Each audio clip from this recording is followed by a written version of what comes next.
Hello दोस्तों, my self Samaresh Kumar आपका most welcome है। और आप देख रहे हैं fact dark SKD education channel को। और आप भी जनरल कंपटीशन की तैयारी में लगे हुए हैं मेरे दोस्त। तो करेंट अफेयर्स आपके लिए इम्पोर्टेंट साबित हो सकती है।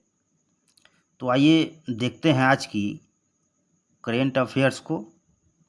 तो आज हम देखेंगे 10 इम्पोर्टेंट करंट अफेयर्स को, जो आपकी विभिन्न प्रकार की जनरल कंपटीशन की एग्ज़ाम होती है उसमें महत्वपूर्ण भूमिका निभा सकती है। तो आइए शुरू करते हैं आज की पहली क्वेश्चन के साथ। तो पहली क्वेश्चन है, उत्कल दिवस कब मनाया जाता है और किस राज्य की संस्कृति और विरासत का उत्सव है? उत्तर हो जाएगा उत्तर ए 10 अप्रैल को, उत्तर बी 2 अप्रैल को, उत्तर सी 1 अप्रैल को, उत्तर डी 28 मार्च को। तो देखिए, उत्कल दिवस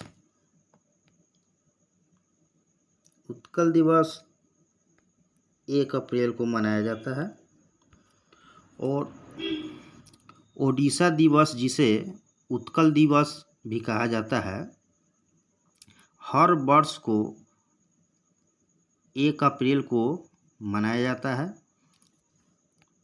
हर वर्ष के 1 अप्रैल को मनाया जाता है।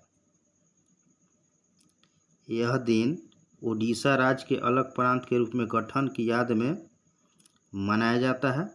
वर्ष 1936 में 1 अप्रैल को देश के प्रथम भाषा आधारित अंग्रेजी नाम ओडिशा था।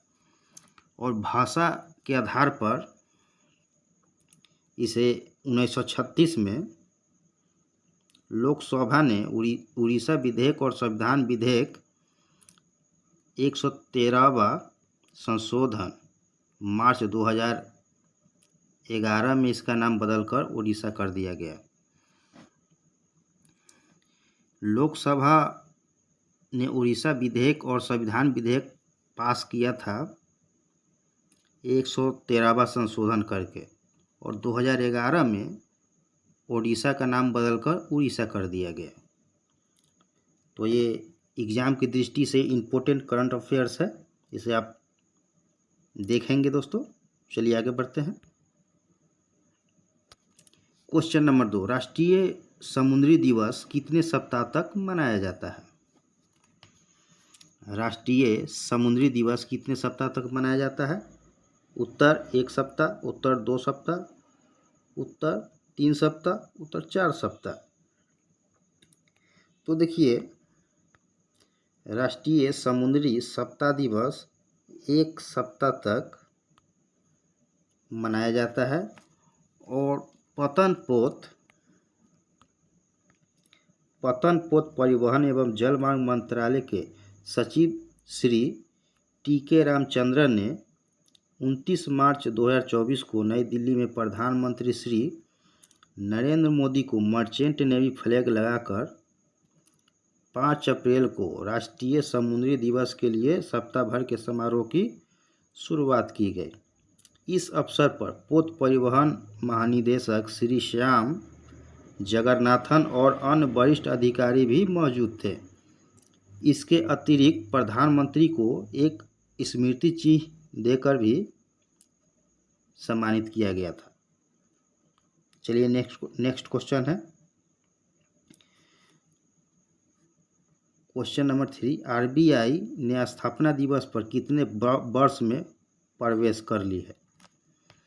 आरबीआई की जो स्थापना दिवस मना था वो कितने वर्ष में प्रवेश कर ली है? उत्तर ए 80 वर्ष में, उत्तर बी 90 वर्ष में, उत्तर सी 75 वर्ष में, उत्तर डी 101 वर्ष में। तो देखिए, आरबीआई ने 90 वर्ष में प्रवेश की है। और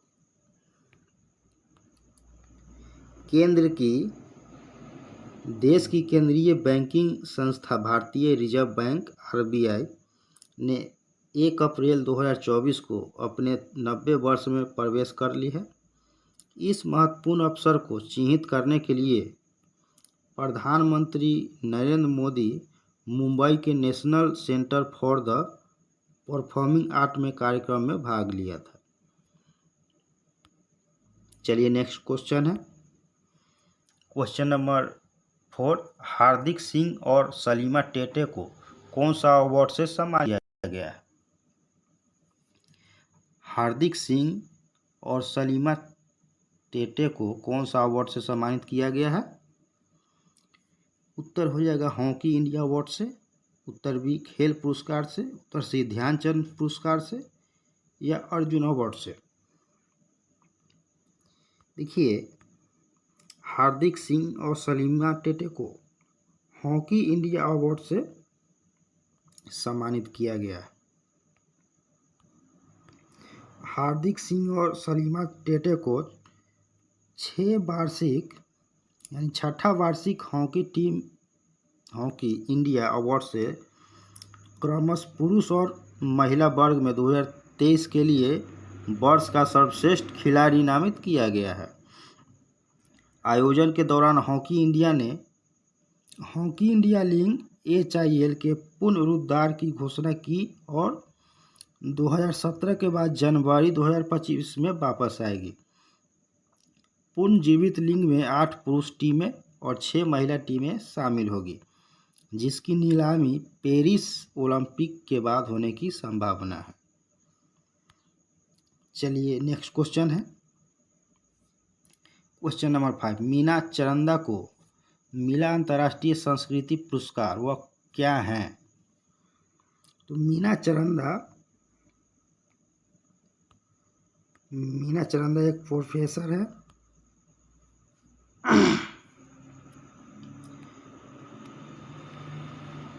दिल्ली विश्वविद्यालय के कालिंदी कॉलेज की प्रोफेसर मीना चरंदा को वर्ष 2024 के लिए प्रतिष्ठित अंतर्राष्ट्रीय संस्कृति पुरस्कार से सम्मानित किया गया।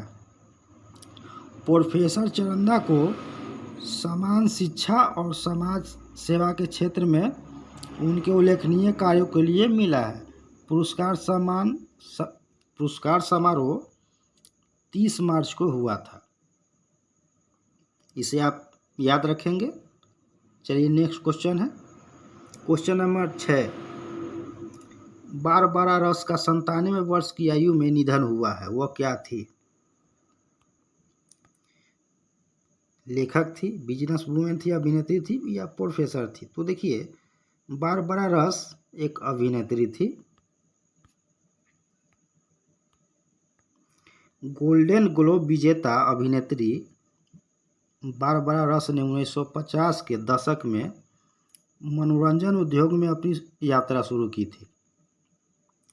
उनकी सफल भूमिका 1954 में साइंस फिक्शन की film it came from outer space से आई, जिसने उन्हें मोस्ट परफॉर्मिंग न्यूकमर के लिए गोल्डन ग्लोब अवार्ड मिला था। और 31 मार्च 2024 को रस का 97 वर्ष की आयु में लॉस एंजलिस में निधन हुआ। उन्होंने एक अग्रणी अभिनेत्री के रूप में एक समृद्ध विरासत छोड़ी है, जिसने आने वाली पीढ़ी के लिए मार्ग प्रशस्त किया है। ये अति इम्पोर्टेंट प्रश्न है, इसे आप याद रखेंगे। चलिए नेक्स्ट क्वेश्चन है, question number 7। Railway corporation limited के अध्यक्ष कौन नियुक्त किए गए हैं? रेलवे कॉरपोरेशन लिमिटेड के अध्यक्ष कौन नियुक्त किए गए हैं? राजेश कुमार, संतोष कुमार, राकेश कुमार और दिनेश कुमार। तो देखिए, रेलवे कॉरपोरेशन लिमिटेड के अध्यक्ष संतोष कुमार को नियुक्त किया गया है, संतोष कुमार झा को।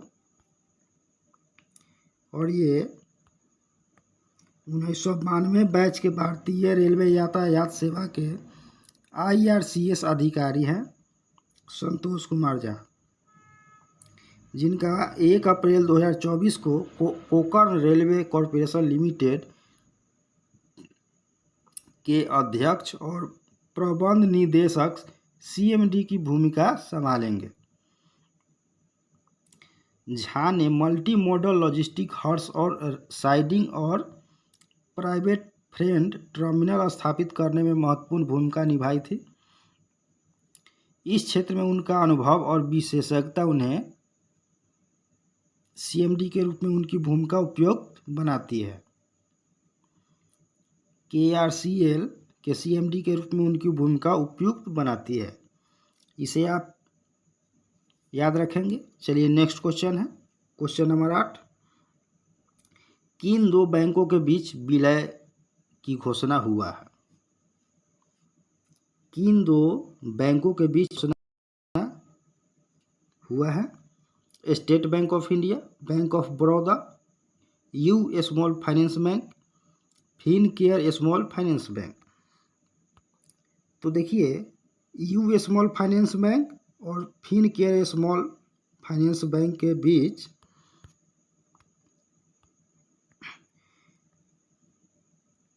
यू स्मॉल फाइनेंस बैंक का फिनकेयर स्मॉल फाइनेंस बैंक में विलय हो गया है, जो बैंकिंग क्षेत्र में एक महत्वपूर्ण समेकन का प्रतीक है। ऑल स्टॉक डील के माध्यम से 1 अप्रैल 2024 को अंतिम रूप से विलय किया गया।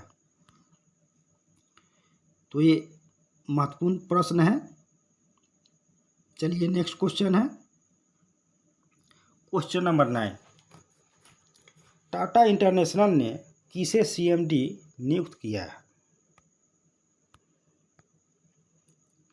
टाटा इंटरनेशनल ने किसे CMD नियुक्त किया गया है?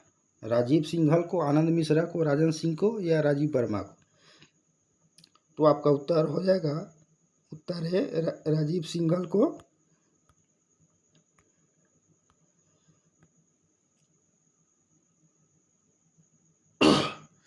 सॉरी दोस्तों, टाटा समूह की वैश्विक व्यापार एवं वितरण शाखा टाटा इंटरनेशनल ने राजीव सिंघल को अपना प्रबंध निदेशक CMD नियुक्त किया है। टाटा इंटरनेशनल ने बयान में कहा है कि सिंघल की नियुक्ति 1 अप्रैल से प्रभावी हो गई है। उन्होंने आनंद सेन का स्थान लिया है। सेन की 31 मार्च 2024 को सेवानिवृत्त हुए हैं आनंद सेन। और टाटा इंटरनेशनल के चेयरमैन नोएल एन टाटा हुए, इसे आप याद रखेंगे। चलिए लास्ट क्वेश्चन है, क्वेश्चन 10। कोरियाई फ्यूजन रिएक्टर आर्टिफिशियल ने वर्ल्ड रिकॉर्ड बनाया है, वह क्या है? वह क्या चीज़ है?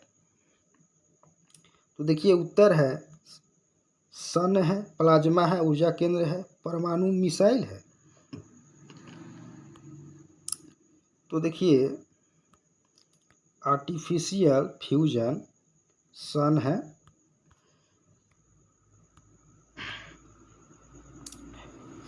दक्षिण कोरिया के वैज्ञानिकों ने Korea super conducting tokamak advance research KSTAR device एक आर्टिफिशियल सन का निर्माण किया है और परमाणु रिएक्टर का एक नया विश्व रिकॉर्ड बनाया है। 2023 और फरवरी 2023 और फरवरी 2024 के बीच किए गए परीक्षण के दौरान उन्होंने 48 सेकेंड की अवधि के लिए 100 मिलियन डिग्री सेल्सियस का प्लाज्मा तापमान उत्पन्न किया है और 100 मिलियन डिग्री सेल्सियस का प्राप्त तापमान सूर्य के कोर की तुलना में 7 गुना से अधिक गर्म है, जिसका तापमान लगभग 15 मिलियन डिग्री सेल्सियस है। तो ये अति महत्वपूर्ण प्रश्न थे, आज की करंट अफेयर्स थी दोस्तों। तो चलिए मिलते हैं नेक्स्ट वीडियो में। और hack dark SKD education channel को आप पहली बार वॉच कर रहे हैं तो सब्सक्राइब जरूर करें और कमेंट शेयर करना बेहद इम्पोर्टेंट है दोस्तों। तो चलिए मिलते हैं नेक्स्ट क्लास में। आज के लिए इतना ही, धन्यवाद।